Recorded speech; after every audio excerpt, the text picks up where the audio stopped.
It's Tuesday, November 11th, 2014. Tonight, on Remembrance Day, we talk about Smash Brothers on the 3DS. We didn't say that we are Rim and Scott. I'm Rim. I'm Scott. And this is Geeknights. Let's do this. It's been a while. We just did one last week. We did, but that was the special. And so I was kind of sick. I was like, I'm not feeling so great. After Australia, I felt like I was getting a cold. And based on Emily's reaction to the cold, which was basically slight cold, and my reaction, which was an hour after you left, I had a crazy fever and I passed out. Okay. Yeah, my immune system was not too happy, so I don't remember. I took a sick day yesterday, but I wasn't sick at all. But my apartment was sick, and now it is kind of clean. I'm cleaning it up, get my life back in order. A lot of my coworkers and bosses actually listen to this show, so I couldn't get away with saying something like that. Maybe I could. I don't know. Oh, no. I'm so afraid. I haven't taken a fake sick day, though, in the new company. Now, the old company. Anyway, so yeah, we're back. We're regular schedule until, I guess, PAX South. Thanksgiving. Yeah. I don't know. I'm not going anywhere Thanksgiving. I mean, there's still probably going to be some missed podcasts around Thanksgiving, around holiday season. I think New Year's is when we're actually going to miss a show on days or two. when weather keeps us home. Yeah, but I'm going to start stepping up. So, we'll talk about it in a minute moment. So, a lot of gaming news. I mean, there was cheating in that Ticket to Ride tournament. Oh, you want to talk about that? I don't really want to talk about it. Just there's that's an example of there's 100 things we could talk about. Trying not to blow the load. Well, I mean, it's not this. There'll be new stuff. Gaming news is not something we have a shortage of. True. I feel like we should do a show on the cheating thing. We've done cheating shows before, though. I want to do a tabletop specific cheating show. Learn sleight of hand skills by going to take classes in Magic, and then use them. But here's an example. I've noticed something. When people cheat at Counter-Strike, it happens, the reaction is usually, oh my God, and it's kind of funny for a while, and then either the guy stops cheating or everyone just quits, and it's no big deal.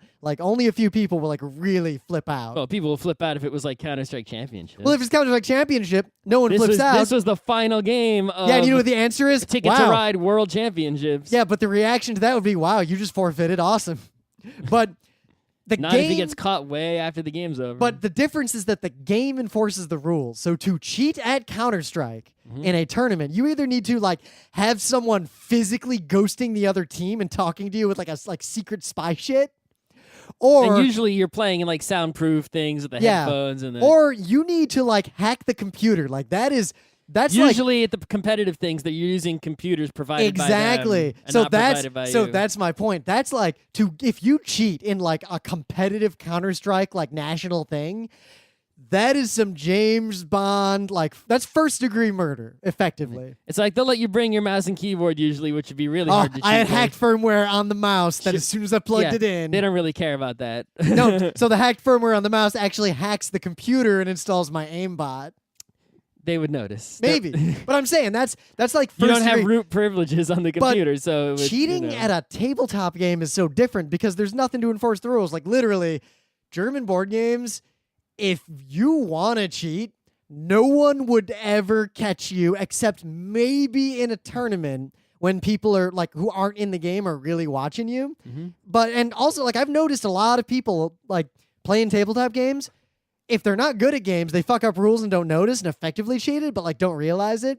And people, if they mess up a rule with good players, immediately everyone at the table is hey, what did you just do there? What just happened there? If they're paying attention, right? Things can happen. Competitive. I can't imagine someone like you or me or anyone we know who's good at tabletop games, if they were playing for serious, not paying attention. Well, funny you should speak of that. So the Netrunner World Championships was this weekend.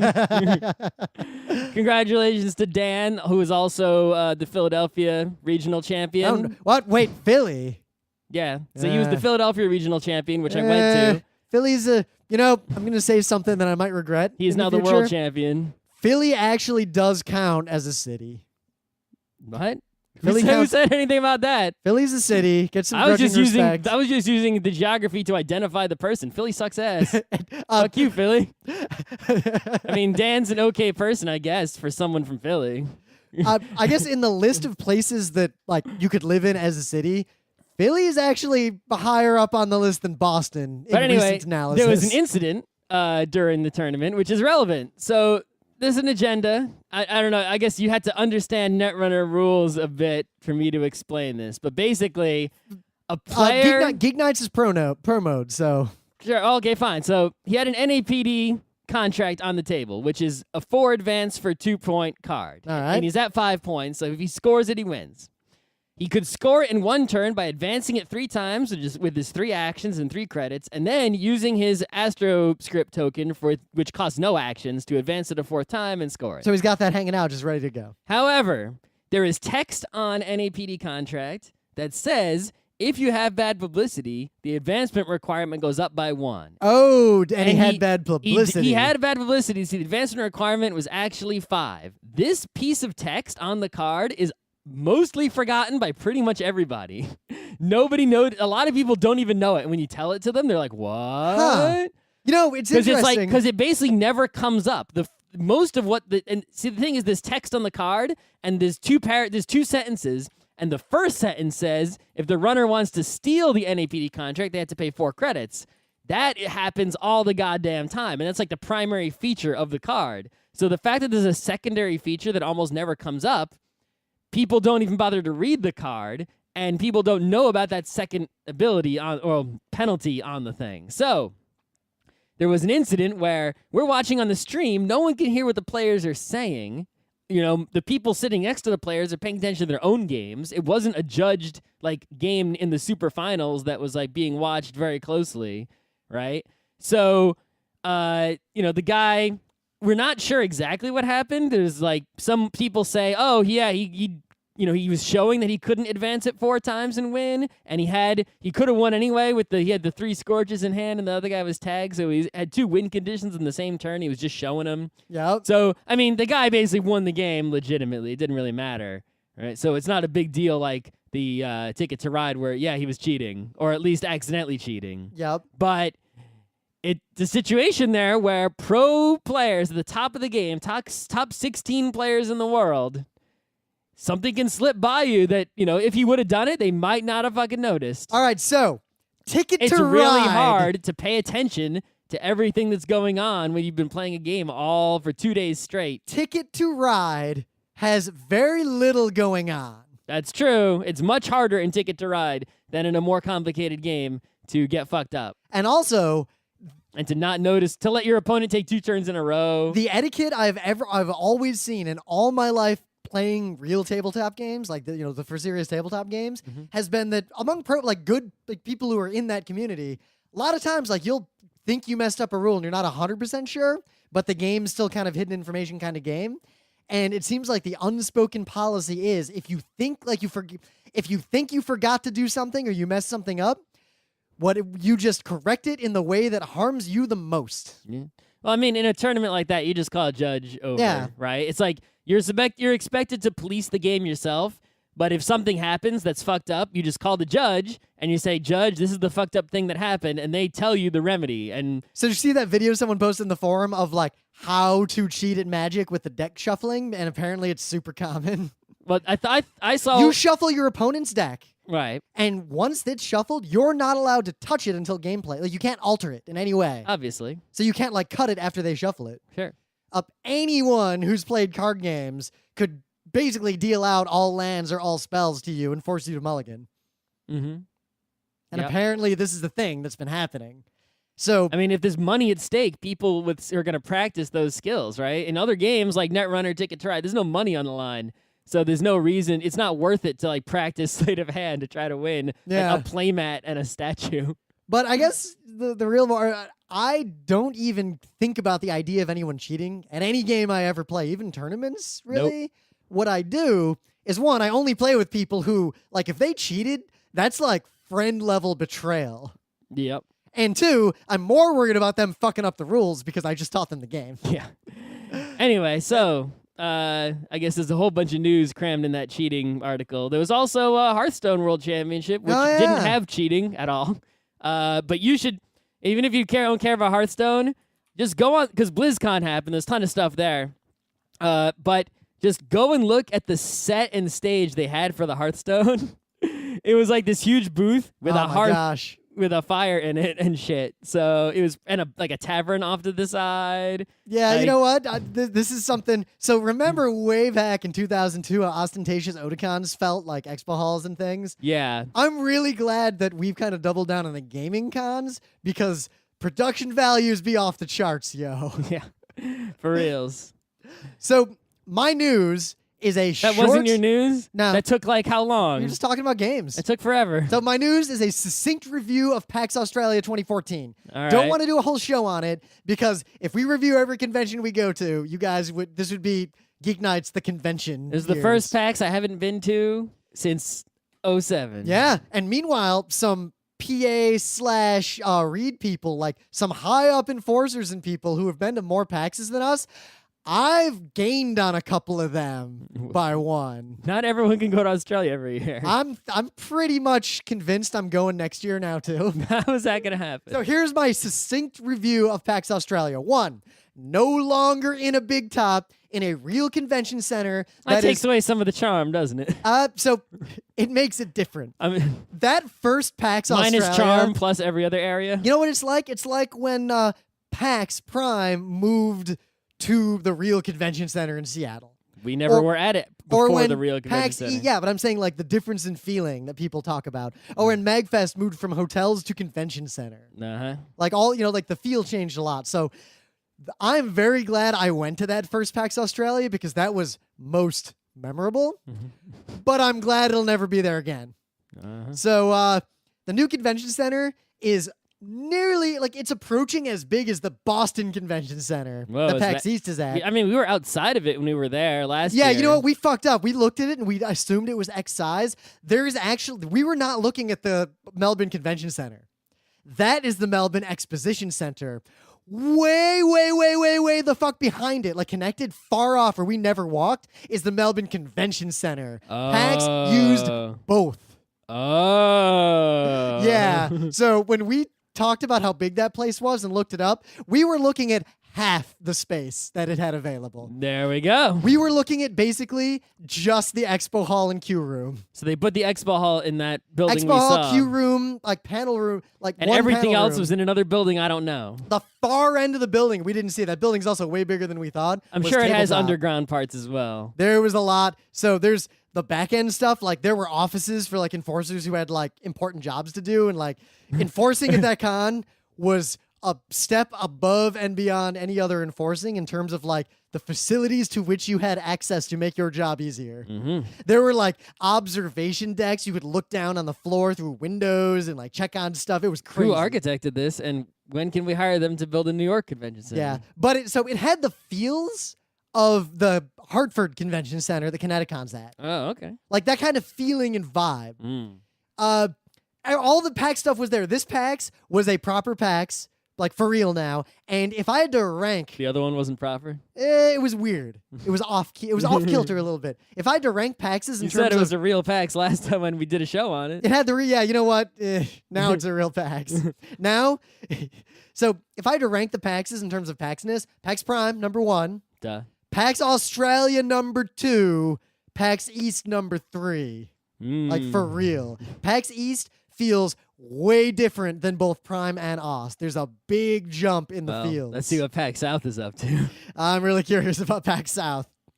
Yeah. Tabletop was rocking and pretty much full the entire time. Once again, a 3-day PAX closes at midnight, so they kind of lied to us back when they said that was only because PAX Prime went to 4 Boo. days. I think all PAXs Boo. end at midnight forever. Boo. Tabletop Library, wicked stocked. Splendor Tournament.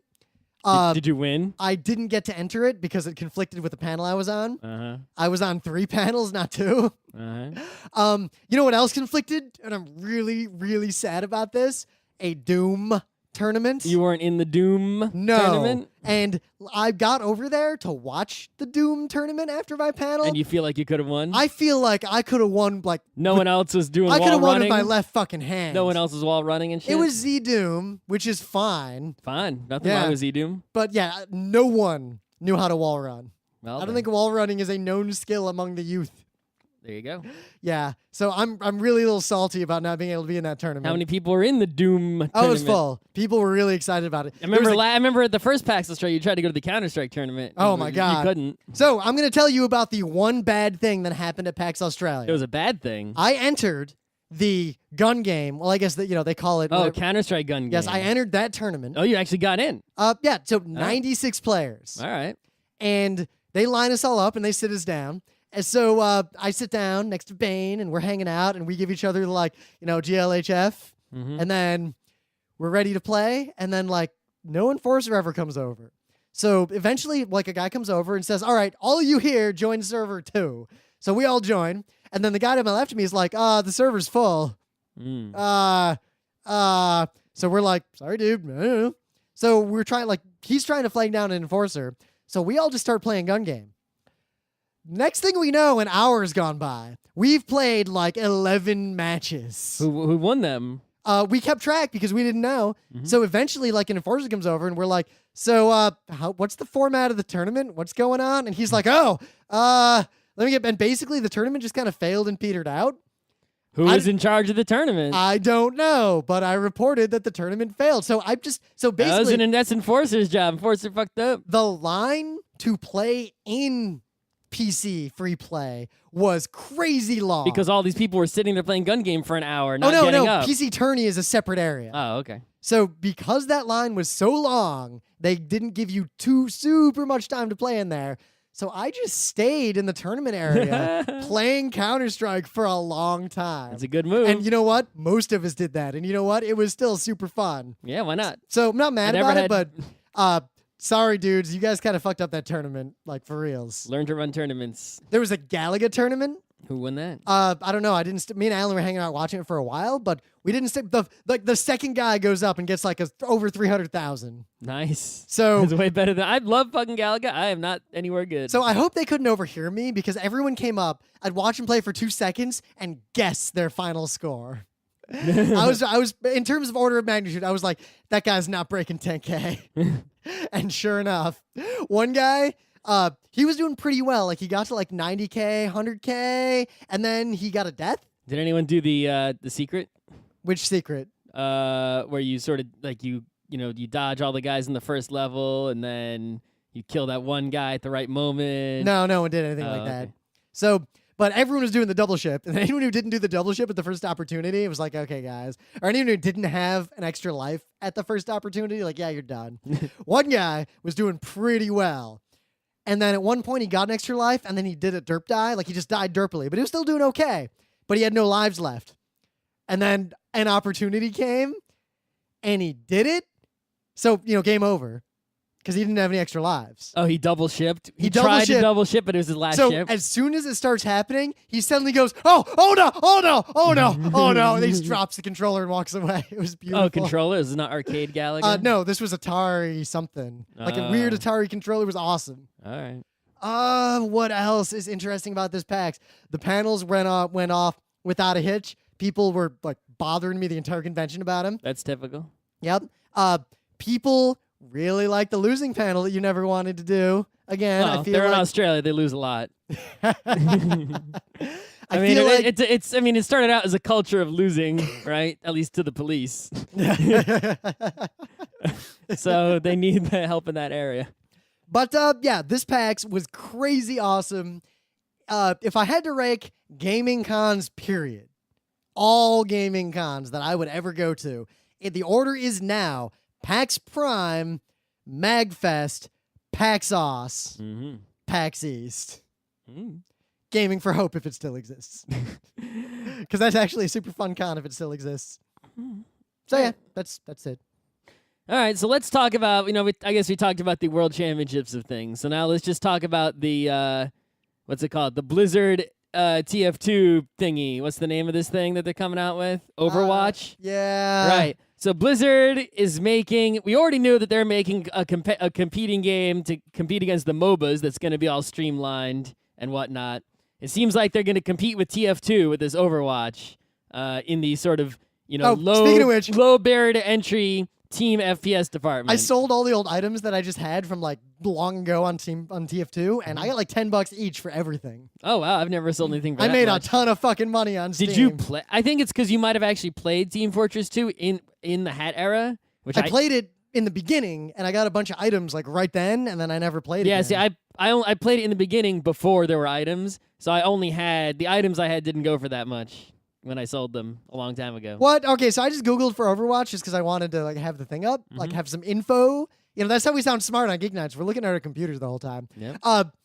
The first actual search result is summarized by Google because, you know, it's a long title. So all it says is, with Overwatch, Blizzard is trying to do women.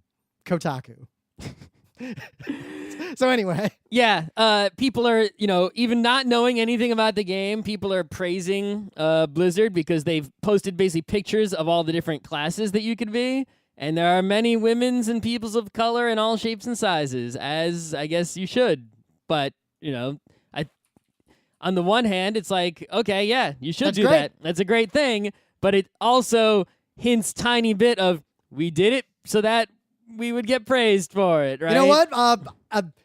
If someone does a good thing for a greedy reason, it's okay. Exactly. Yep. If Hitler saves a puppy, Hitler did a good thing and deserves praise for Only that for one that. good thing. Not for the other things they made. Notice how I Right, said this that? is the same Blizzard that has, like, you know, sexy dancing elves in World of Warcraft, right? Don't, You know, this is not really, you know, which part of their culture changed? Do they fire and hire people, you know? wait, what are you, some kind of social justice warrior? Have you seen the mage in Hearthstone, right? Oh my god. That's not the worst thing in the world, but still. But yeah, I'm not super confident that it's a game I will like, which is interesting. If you like TF2 and TF2's getting old, this is probably a better choice that's going to be more but modern. at the same time, what's our complaint about MOBA? Our complaints about MOBAs, the reason we don't play MOBAs is the reason normal humans don't play those old games like Team Fortress Classic and Weapons Factory. Mm-hmm. So this is basically But I'm old now. Exactly what Team Fortress was to those people, this might be to us for MOBAs.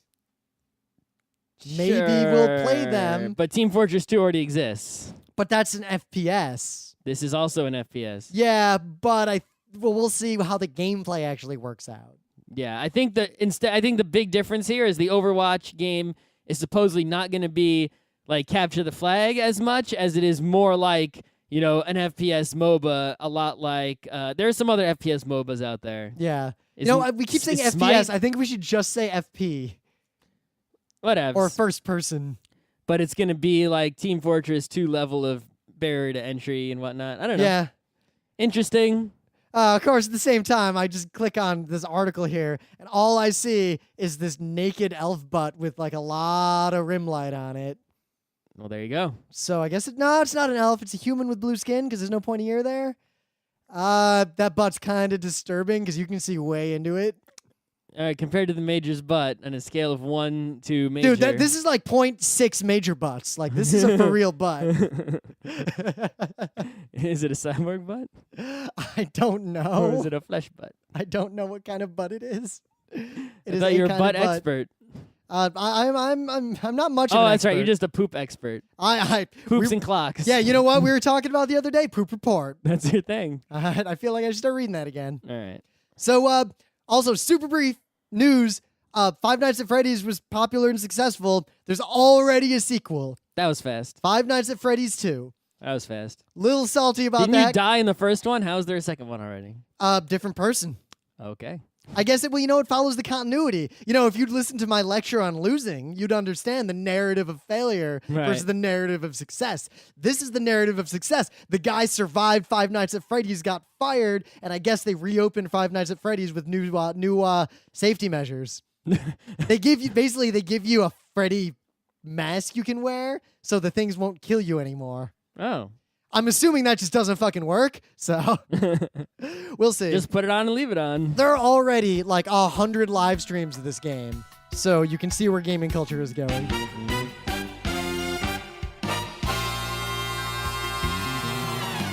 Things of the day. So Scott, Have you ever heard of Rat Boy Genius Dreams? No. Okay.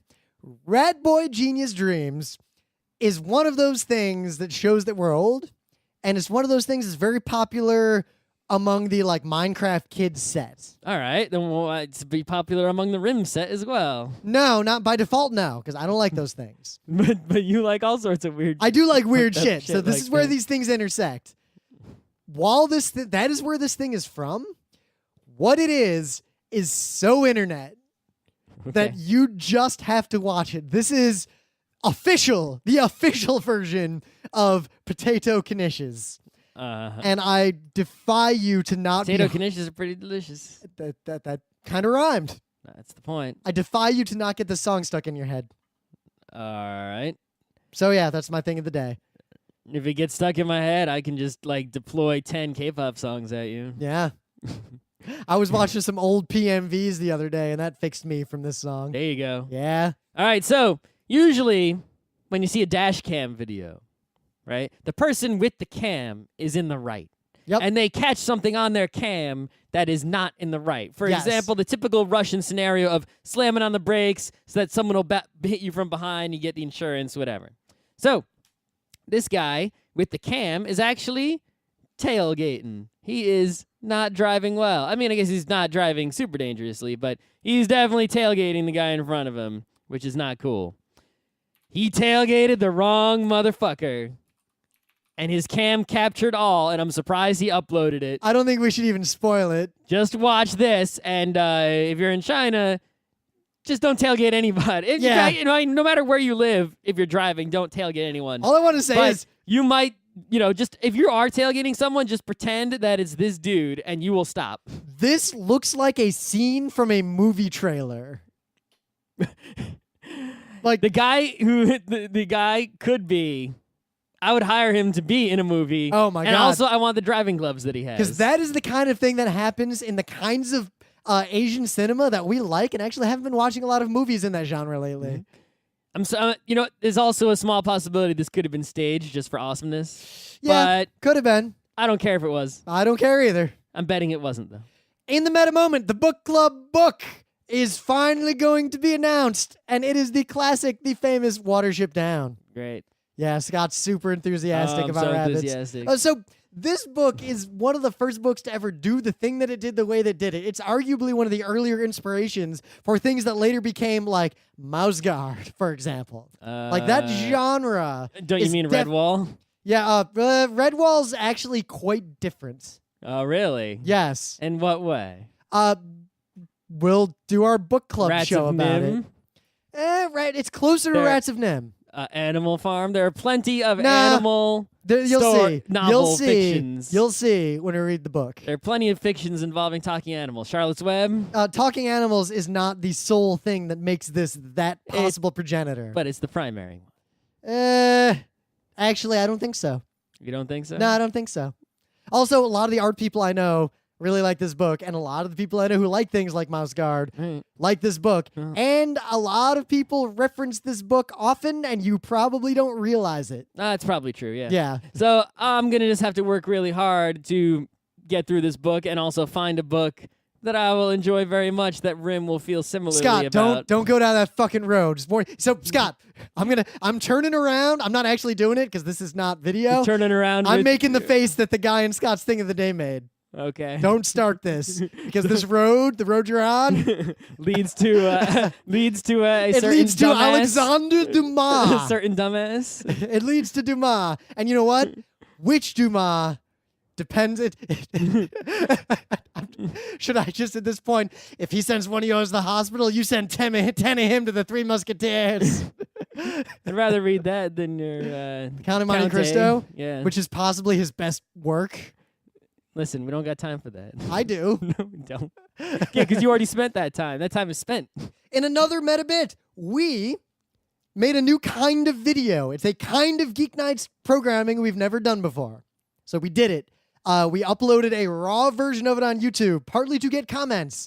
What this is, Scott and I put on microphones, grabbed a camera, and literally just did what we do and have done at every expo hall and dealer's room of every convention for the last decade plus.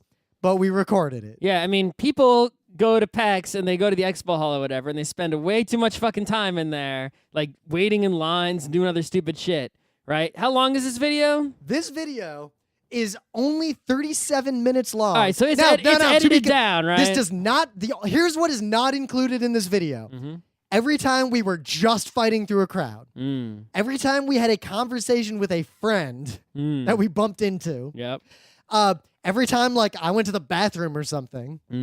And the Indie Mega Booth. Because that is not Expo Hall. That is Indie Mega Booth. That's about an hour's worth of stuff. And that still means that even if you give us a whole hour, even if you give us 2 hours for that, that is the entire PAX Expo Hall done in 2.5 hours. You walk around, you look around, and then you're done, and then you play tabletop games. So if you have any comments about this, let us know, because we're going to do this with much higher production values at pretty much every PAX forever now. Yeah, I mean, we had to do it sort of crappily to learn lessons to do it less crappily next time. But Monopod will definitely be honestly, awesome. like, considering how crappily and quickly we threw this together, like, doing it, a surprising number of gem choice moments occurred. There are. I mean, I watched it, which I usually don't watch or listen to our own shit, but I wanted to see. And for all the parts that are not so good, there are a bunch of parts that are pretty good. That guy. I mean, I think you overdid it a little bit, with that guy. That guy, are you kidding? Do you know how many people have already, like, commented on YouTube or been like, that guy was the best part of the video. That guy. Everyone's those are the obsessed with same this. people who like shit like your thing of the day. Yeah. Do you know what the song I used was from? I don't remember the song. Does anyone out there know what the song I used was from? I had to listen to it again. All right, I'll bet you don't. Maybe. The brain thing was pretty good. I don't know. The moment where we're walking around, we walk by basically the saddest fake laptop in the world, and it's an Xbox. Oh, the Xbox in the Scott's, briefcase? and I start laughing at it because, like, they're all updating. Listen, there is someone in the world who needs that. Yeah, but the conversation we had there was pretty good. The fact that all the Xboxes were updating at PAX and no one could play them was just too ironically delicious. And Scott thought it was a PS3. I mean, I didn't look at it very closely. But no, this video was surprisingly watchable. Like, I was really surprised. Also, that guy with the dice fetish, I think he wins the prize. That guy's an awesome guy. Yeah, he was. Just don't go into his dice dungeon. Maybe. We'll make better videos like this at other times. Yeah, we will. Can we actually do the show now? Oh, yeah. So Smash Brothers came out on the 3DS. Yeah. The first time ever that there has been a portable Smash Brothers, and it is here, and we have had it for some weeks now. I was highly dubious when this was first announced, there's a Wii U and a 3DS one, because Nintendo has ignored the linkages between their devices since Four Swords. Like, they fucking just dropped that train, even though it was... Well, the only linkage here is that you can use the 3DS one as a controller for playing the Wii one. Yes. Which is okay. If you get used to the 3DS controls, it's basically the same game, right? So well, kind of like out of if this you day, get used to that as your controller, why switch it up? Just well, like, keep who using can it. play any Smash Brothers that's not on the DS without a GameCube controller at this point? Like, you just can't. Yeah. So I was highly dubious that it would not be dumbed down in some fashion. It's a real Smash. Yeah. Like, it's a real Smash Brothers. It's legit. It's all the fun and everything that Smash Brothers has always been. And for a Smash Brothers, if you like Smash Brothers, you're obligated to get it because it's the one. Yep. I mean, as far as competitiveness goes, going on the words of other people, they say it's legit, but I'm not. I can't even. I know there's a thing called the wave dash. I can't do it and wouldn't even know if I did it by accident. So. Oh my God! Never play this game with Scott. You'll get if items are on, you'll get nothing but him bitching about how the items ruin the game, even though somehow the items only ever kill him, so something's up there. We could play again with if you play enough times with items. Some games, one person would get the good items, and some games, the other person would get the good items. You just don't. It's not about. I didn't get good items. I just used the items effectively. They're a part of the game. But the problem is which item appears and who it appears near. If a good item appears near your opponent, don't let him fucking get it. It's kind of hard to do if you're far away and it appears. Why are you at far that away, moment. Scott? Didn't you tell me that you should never be far away? Wasn't that Maps your are other big. bitch? And so if I play fast and close to Scott, he bitches about how like how come that hit me, Scott? Because of frame timing. Frame timing is bullshit. They should And explain it. And if I hang far away from him, he's like, how come you're hiding from me? How come you're hiding from me? That's Why right. did you get up close? And I get up close and I start like frame timing him again. He's like, frame time's bullshit. You don't Frame know any time." frame timing bullshit. You're just saying that. Scott, Well, you don't know shit. you had like no. If you had to play against a Pro Masters player, you probably wouldn't even hit them even once. I hit him one more time than you. So 0 times. So, and then you start I'm not bitching. saying I would hit him, But then you start bitching like, oh, we got to play Final We can't play these maps. but I won on that Final Destination. Yeah, barely. It was a pretty solid. Also, so you barely won, and I won about half the games we played. yeah, you barely won the Final Destination, and I killed myself because I just jumped off the stage. Grim's talking like he was like completely dominating, right? We played many variations of different maps, different characters. And you know what? Items, no items. Winning, losing, and we whatever, won my only about the point- same rate. My only point is that Scott, playing this game with Scott, whether or not you were winning or losing, is nothing but a litany of him bitching. That is my only point. Yeah, but I'm not bitching like, like John's, where it's like excuses for losing. I'm bitching like, why is the game this way? Explain it to me. And no one, even pro people, right, can't explain it. And it's the same. It's basically the same shit you have with Scott, Dota. why is Counter-Strike that way? Explain. There is nothing in Counter-Strike that is mysterious. So Scott, do you know how much damage reduction is applied by every different surface you can shoot through? It doesn't really matter. Do you know the points to pre-shoot to get guaranteed headshots in all the sniper spots? That also doesn't really That matter. that matters more. But it's not like in Counter-Strike you're playing and it's like, why did I die? It's like, well, because But it's somebody... exactly like that. No, it's because somebody Scott- saw you, had their mouse pointed at you, and pressed the button. Yeah, That's so why. Scott, why did you die that one time in Smash? Because I used the toad counter, which is Right, way but powerful. there's never a situation in Counter-Strike where, for example, I click on someone and bullets don't come out, or the bullets, just didn't do any damage even though they hit. Yeah, that happens all the time. There's bullet scatters. Sometimes you've got the crosshair pointer. I'm right? saying Someone's having even though they hit, and you miss. there's never a situation where I aim at someone and the bullets just go in the opposite direction for no reason, or there's Scott. nothing that doesn't make sense, just common sense wise. The details of how much damage was done and So all those Scott, sorts of things. I used the toad counter and it fucked you up. Then you ate me. Right, but see and the thing. you used the toad counter and I hit you. And the reason I hit you in that moment where you went crazy was because I was attacking you from a downward angle above the toad. That makes sense even in the animation of the game. Right, but here's the thing that you're not seeing is that you're just looking at what's on the screen. As someone who's playing the game, it's like at that moment I was pressing buttons and those buttons caused no reaction whatsoever, right? And in Counter-Strike, at least if I press a button, even if I die instantly, bullets come out. No, so if you jump, try to jump again right away. Doesn't work.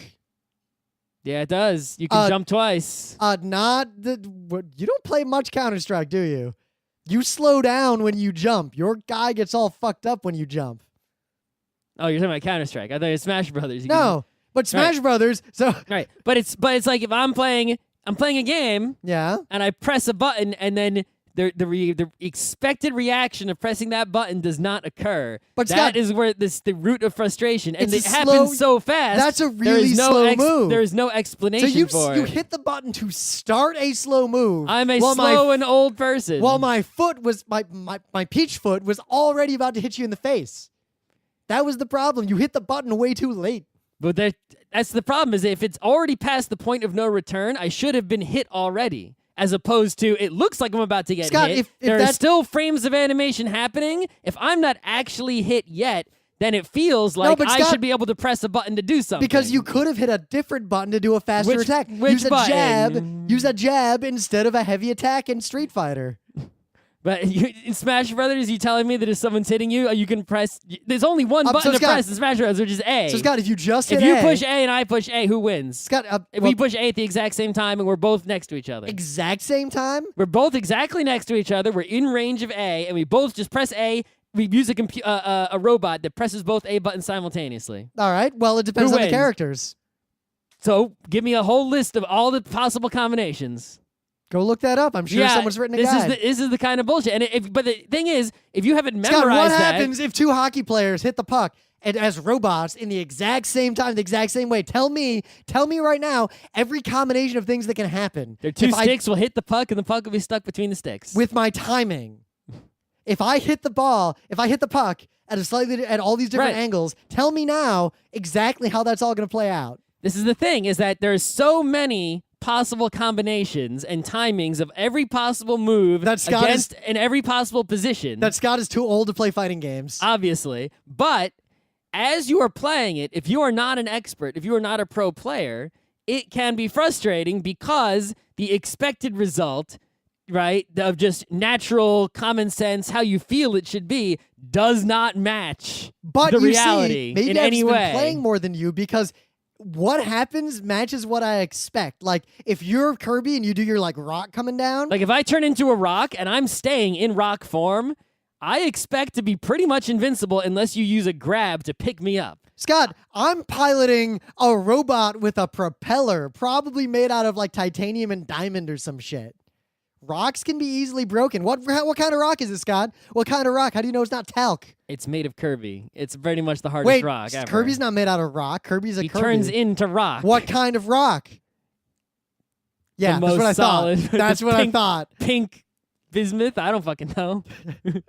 So, there was a study. I don't know if I'll be able to. I'll try to find the link to it in the show notes. If I don't, I'll try to find it and link it in the forum. But the study showed that people who I believe are over the age of 24, I think 24 was the line. Reaction times are garbage. It's not that reaction times are garbage. It's that the reaction times will slow in terms of how quick your finger actually moves, but you will perceive and feel as though you clicked or moved quicker than you physically did. That's probably true. Your body straight up lies to you, so you think that's 100% true. You think you hit B before my foot got to your character's face, but in reality, you hit it like after you were taking damage, and your brain just lied to you. That's probably true. Yeah. So, just play enough to be able to compensate for that a little bit. Like, expect that. You're old. You're gonna die soon.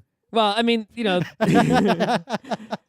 it's over. We're done. We're dead. The thing I always wondered, right, is like all fighting games, competitive or not, right? It's like you push a button and an animation, begins when you press the button, and some moves can cancel the animation to switch to something else. Well, yeah, like if I'm doing a really but others can't. So like if my character's hauling back to do a really hard punch and someone else hits me with a jab, imagine if you're hauling back to do a really strong punch slowly and someone just jabs you in the kidney. Right. Obviously, that makes sense. It's going to disrupt your animation. But if I, push the haul back to punch button and I see your animation of jab begin, I should be able to, while that haul back animation is not yet completed, I expect to be able to push a different button to switch things up. Now you say that, but if I somehow push it in time. You say that. Have you ever studied a martial art?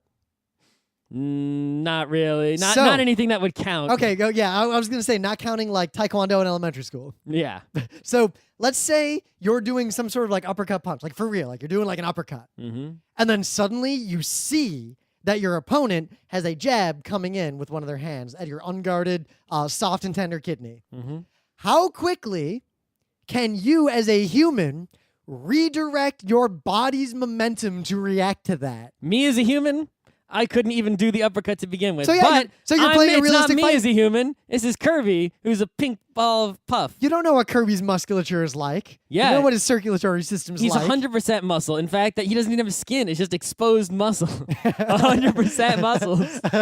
Kirby is nothing but power. Wait, so he's muscle. Scott, I'm riding a metal machine. Samus is a metal machine. Which Samus? What, Zero Suit Samus? That's just a girl. That's even stronger. I know.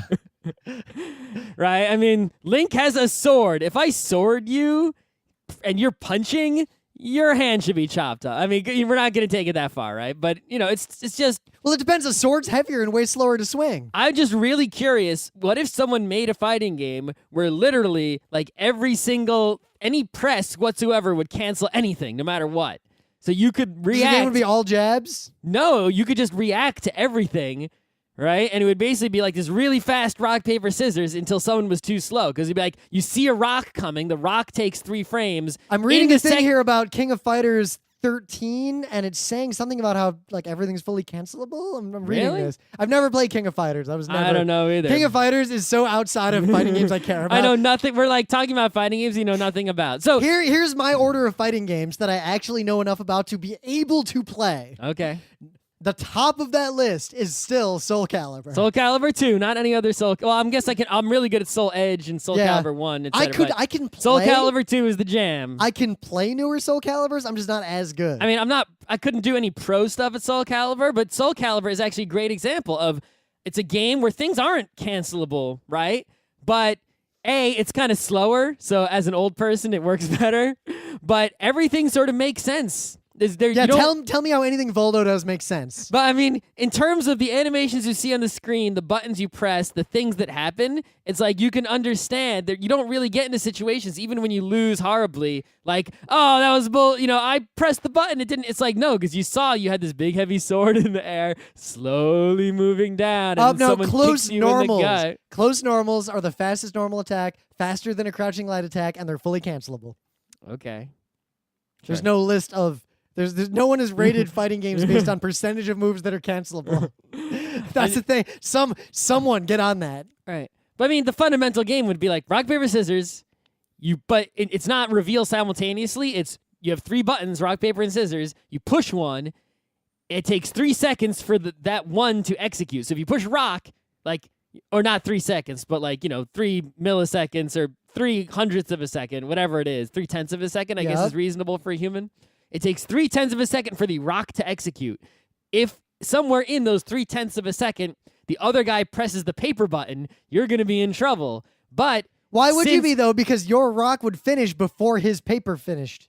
But he's already pressed paper within the time window. So your rock is going to get covered. All you're saying is that if someone does an attack at me and then I react to them, my reaction attack is faster now because I'm reacting. That's what you're saying. Yes. So how you're supposed Scott, right? That's how almost every counter system works in fighting games. Right. So and then if I see his paper, I have until the time that my rock finishes to push scissor instead. So you know what? You can do 2 or 3 exchanges of that, and then humans can't react that fast, and that's it. The game becomes random. Right, but it would be awesome.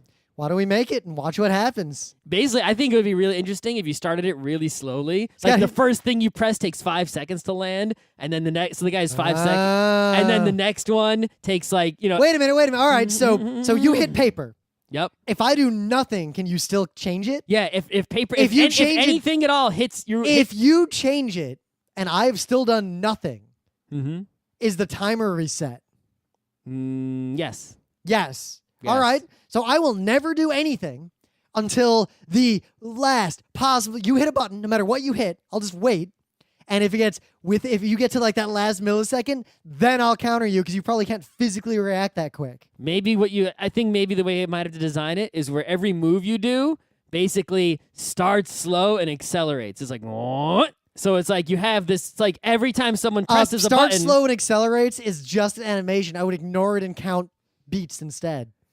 Sure, but I mean, so there's no actual acceleration. It's going to be about it's sort of like Simon Says, but really fast. Here's how I would do it instead. Mm-hmm. It's paper rock scissors, right? Mm-hmm. So or Simon Says, same thing. Every time you hit an attack, you can hold any button down. You can only hold one down at a time. If you're holding one down, it's like you've got rock out, and every time you hit rock, it does say 0.5 damage to the person if they're not doing anything. If they are holding rock or hit rock at the same time, then you cancel each other out. No one's doing any damage. And then if you do the attack that breaks someone else's out or simultaneous attack, you do double damage. So basically, you have a set of buttons for switching between rock, paper, and scissor, and then one button that actually puts it out there. Maybe, or so it could be out or not out. Or I'd say if you hit the button, it goes out and does damage. If it hits, and then it stays out doing no more damage, but doing its block. That's not bad. Like rock, paper, or scissor, you can switch between them at will with 3 buttons, and then there's an attack button. And if you put the rock, paper, or scissor out, and there's no response to it, it does 1 point of damage. All right, so if the response to it is wrong, like if you put out a scissor and they put out a paper, you do like 10 damage. If you put out and then you have to take both put scissor, it does 0 damage. The only way to make this work is you have to take crazy damage if you attack the thing you're weak against. Yeah. Because otherwise, I win by You're literally basically both mashing my attacking keyboard. simultaneously, right? Anyway. There's your fighting game. So more about Smash Brothers. So let's So- talk about all the other stuff that's in the Smash Brothers besides Smash Brothers. It's a great list of characters. Yeah, the character list is incredible. I can't. I'm having a hard time thinking of characters they didn't put in that I want besides Boo I was about to say Boo. or generic Koopa. You can't go that deep. All right. You want to know characters? If They you could have want been my in more list? F-Zero guys besides Captain Falcon. That would have been nice. Because they have Too many fantasy type people with swords. I think. I really They could have want taken Kaboom one of those guy. out. I want Kaboom guy. Okay, sure. That's the guy I want. That's more of an item than a. yeah, that should be an assist trophy. Right. But I still want him. Yeah, I mean, Duck Hunt Dog is probably the most creative, amazing character. Also, fuck Duck Hunt Dog. yeah, yeah, pretty much. I pretty much play Pete. My order is I play Peach, Koopa Kid, and I usually either play Iggy or actual Koopa Kid. I like Game & Watch guy, Pac-Man, Game & Watch is right under that. Pac-Man, and Kirby. But Because Peach, Kirby is like the most straightforward to use, and Samus still, of course. Peach is my spirit animal. In every Smash Brothers, Peach has been the character I played most of the time. Mm. If I'm playing for serious, I'm playing Peach. Peach or got I'm really playing juiced Koopa up. Kid. They juiced up Peach big time. Yeah. Oh no, Peach has always been pretty juiced. No, now even more juiced. They actually kind of gimped Falco. Yeah, Falco is not as good. Falco as he was used to before. have this like sideways Falco attack. used to be like pro level, but now not. Yeah. Anyway. Uh, Of course, pro players are probably like, "What the fuck is wrong with you guys?" As far we're talking about like how good they are for unskilled people using them. yeah, or like people of our skill, which is one step above or Like below. the main reason I unskilled. use Kirby is because Kirby is really easy to use for unskilled people because all his stuff, like he controls normally in like a way you would expect as a normal human being, Yeah. not strangely like some of the characters like Duck Hunt Dog or whatever. But I like some clever stuff, like how Koopa Kid's like special up is like his third jump to escape. He just literally throws the machine he's riding down, and then it explodes. And it like you don't expect that shit unless you played this game a lot. Yeah, he hit me with it, and I didn't even know that was a thing. Yep, you got to play that game more. Yeah. Yeah, you already done. So I mean, I've already played so much of it that it's sort of like, okay, there's no real reason to play it except if it's multiplayer. so surprisingly light variety in the number of stages, and I actually don't like several of the stages. Yeah, some of because the the stages. I'm not into the stages. Several of the stages they're so dangerous that even among like pretty skilled players, you can win at least if you're playing stock by letting the whole game is Right. don't let the stage. I mean, kill there have you. always been stages that like move and stuff like that and have dangerous environments in them. But in this one, it's like some of the environments are just so ludicrously dangerous or they scroll so crazy fast or whatever. It's not like the most dangerous one used to be the F-Zero one, which they still have. Yep. Now, like the Rainbow Road one's pretty similar. It's actually not dangerous, that one. Yeah, I'm fine with Rainbow Road. I like Rainbow Road, actually. What I don't like, Gerudo Village is pretty fucking dangerous. The Mega Man one is fucking the Mega Man bullshit. one, the Yellow Devil, fills up the entire screen. Well, what's funny is because when I was playing with good people at PAX, whenever the devil appeared, everyone sort of had this semi-truce, and they'd all attack the devil to like kill him, so we could get back to fighting. And it came like people like if you left an opening, people would obviously attack you. Yeah. But like there was this unspoken thing you went after that thing. I don't go after that thing. No, I just try to stay alive. Yeah, it's like it's a dangerous thing that fills up the entire stage. It's very, very hard to do anything about it if you're not pro. It's like just play. You could play single player in that level and it would be hard. Well, granted, I was hanging out behind him on that tiny ledge, and you did your Kirby rock down and tried to hit me there. Right, but there's a tiny ledge. I thought the rock was gonna land on yeah, that ledge. I shielded, so I pushed you a little bit, and then you just missed the ledge. I thought the rock goes through the shield. No, it doesn't go through the shield. That doesn't make sense. What goes through the shield? A giant rock Nah. that lands directly on top of it. At the very least, it should land on top of the shield and sit there going hit until the shield breaks. Yeah. At least that's how I just sit on your head as a rock. Why should I fall off the side? At that point, why should we even fight? Why don't we just walk around and hang out? We should. Happy. So yeah, the levels are. I mean, I like. Wasn't I the like fir- a lot wasn't of the first Smash Brothers commercial for N64 like the Happy Together song? I think so. I don't remember that era. I was 100% PC. Okay. Like I did not even own an N64. I'm talking about the TV commercial. I'm just saying I didn't watch TV then either. Oh. I had never played Smash Brothers until RIT Wow. because consoles were stupid baby games when I was in high school. Wow. Where I lived, who I hung out with, my high school, the cable modems that we got early, it was console baby games, and PC. Well, Smash Brothers N64 is not a baby game. Yeah, but consoles were for babies in my high school. Sure. You know what? The only games people played, they played Smash. I thought it was stupid looking, and they played Blitz. That was the only two games We they did ever not played. play any Blitz. Yeah, There was no Blitz happening. they'd alternate between Smash and Blitz, Smash and Blitz. That's There all was they no played. Blitz happening where I lived. If we were at a camp, we'd play GoldenEye. That was it. Yeah, And even then, happened. GoldenEye, they showed me GoldenEye, like, oh, let's play GoldenEye. I never played it multiplayer.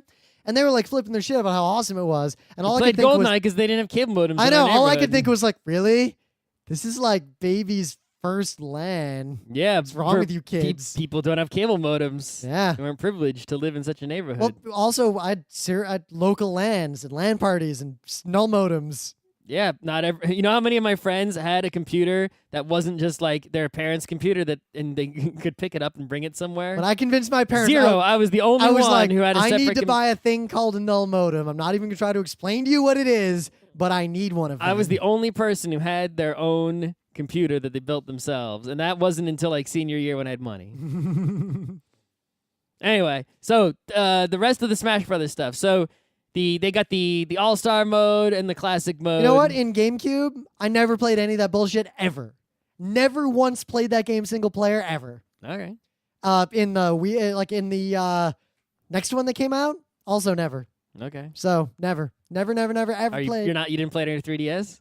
So 3DS, I only played it until I unlocked all the characters, and I never played it again. And that like brawl, whatever, like Smash Run mode, So Smash Run mode is interesting because it starts out basically walk around this big map, hitting stuff and getting stuff to power up. And then we're going to put you into an unknown mystery competition. It might be a jumping competition, a race, or a fight. You don't know which one. If you did know which one in advance, then you might concentrate on like getting the power-ups that would help you with it. Instead, it's a mystery.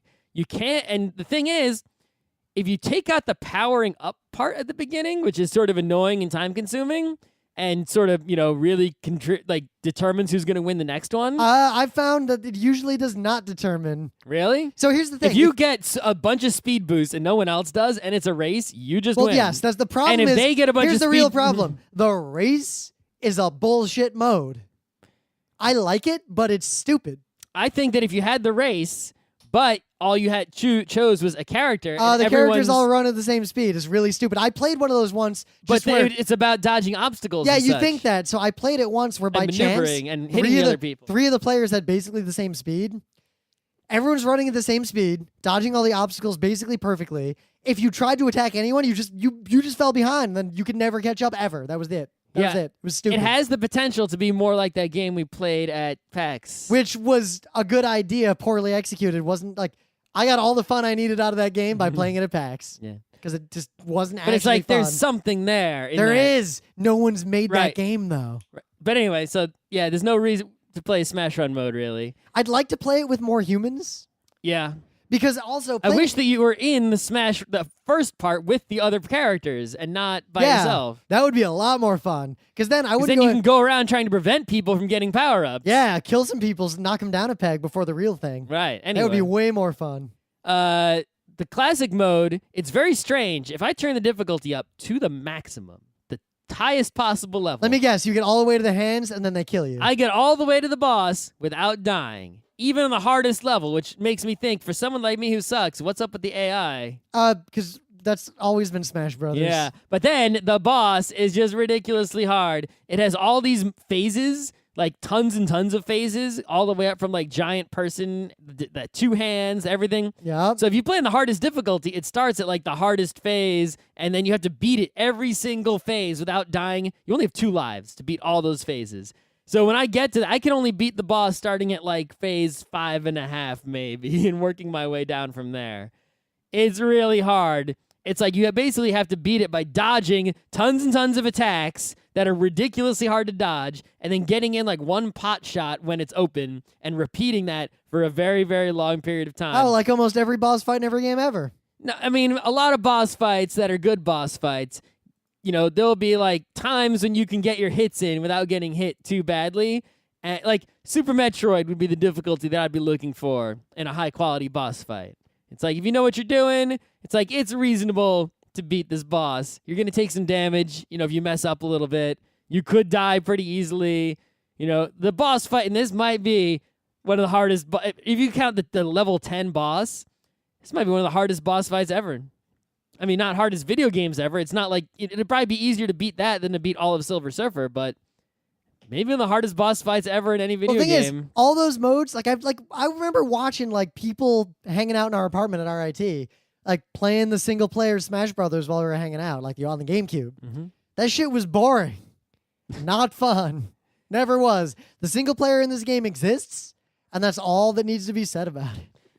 I don't know. I think there is some fun to be had in the single player. You know, I like trying to figure, like, some of the stuff is sort of puzzly, right? Like the baseball home run game. Yeah, it's always been kind of puzzly. It's like, how do I, with this character, do as much damage as possible in a short period of time, and then still have time to use the bat, and also be in the right position to, you know, and it's like, I do enjoy that one only because it's so quick. Yeah.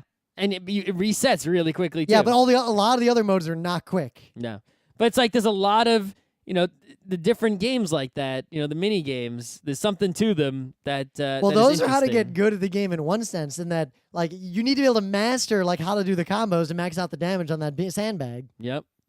Not that the game doesn't teach you those combos. No. You just sort of have to push buttons until you figure the shit out. So I ran into a problem at PAX with the game, because the real reason why I think this game is so important, because I'd say buy it if you care at all about Smash.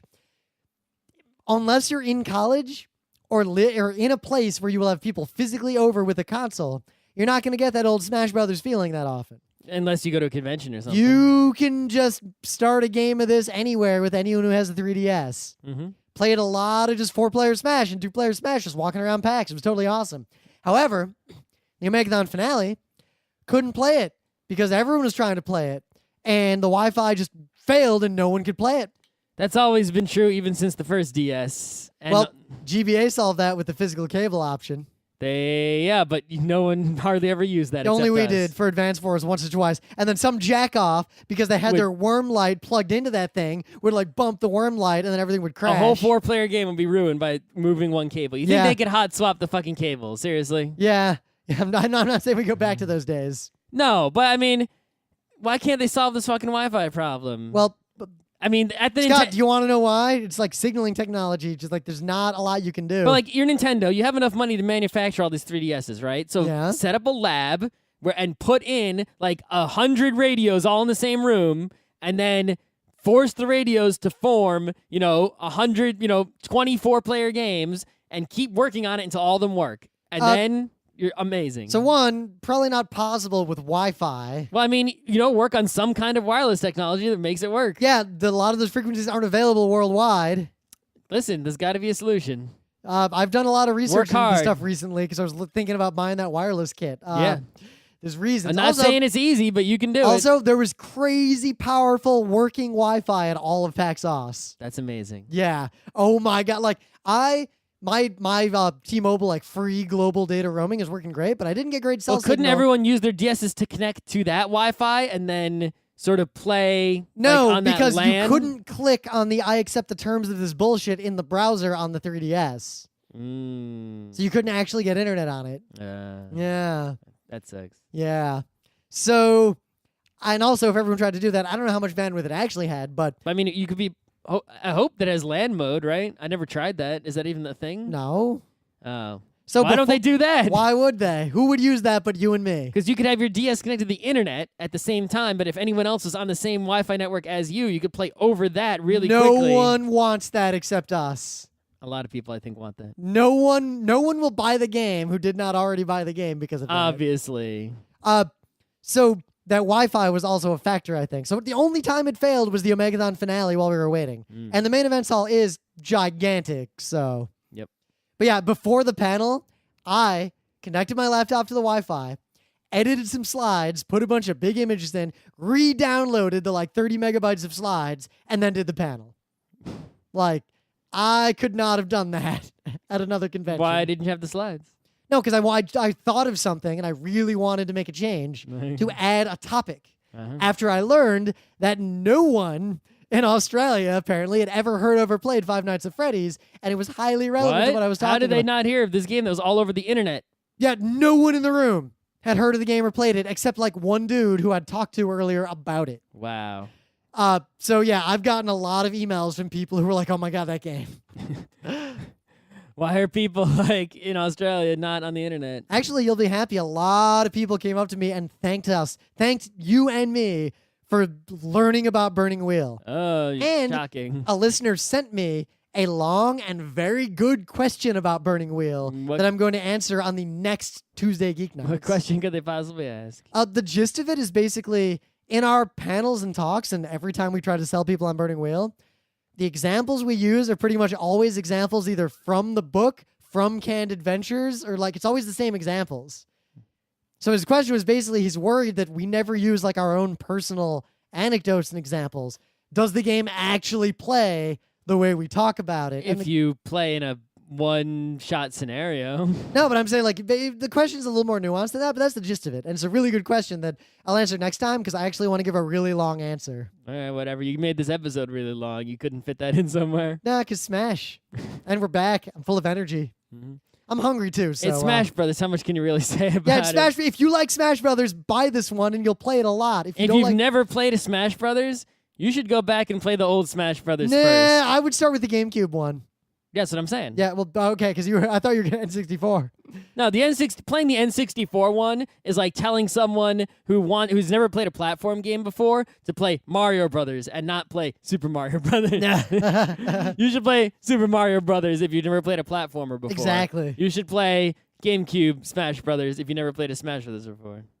But yeah, this game's actually super fun and pretty pro and good set of items. You can turn the items off. The Wii U one is going to have 8 players simultaneous, which is going to be the ultimate party game. I'm going to play that at other people's houses. Yeah. You know where I'm going to play that? You know where we're going to play that the most, I think?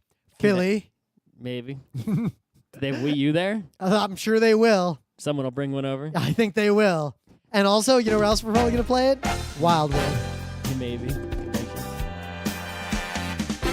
This has been Geek Nights with Rim and Scott. Special thanks to DJ Pretzel for the opening music, Kat Lee for web design, and Brando K for the logos. Be sure to visit our website at frontrowcrew.com for show notes, discussion, news, and more. Remember, Geek Nights is not one, but 4 different shows. Sci-Tech Mondays, Gaming Tuesdays, Anime Comic Wednesdays, and Indiscriminate Thursdays. Geek Nights is distributed under a Creative Commons Attribution 3.0 license. Geek Nights is recorded live with no studio and no audience. But unlike those other late shows, it's actually recorded at night.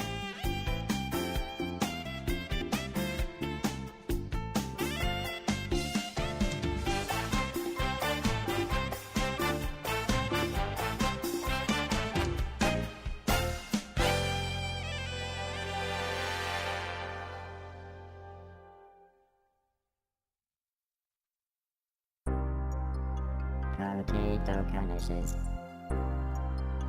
Potato garnishes. I love potato garnishes. This machine creates potato garnishes. This is where I make potato garnishes. The magic and the mystery of potato garnishes. Little black squash balls. This machine creates little black squash balls. It turns potato pancakes into little black squash balls. This is where I make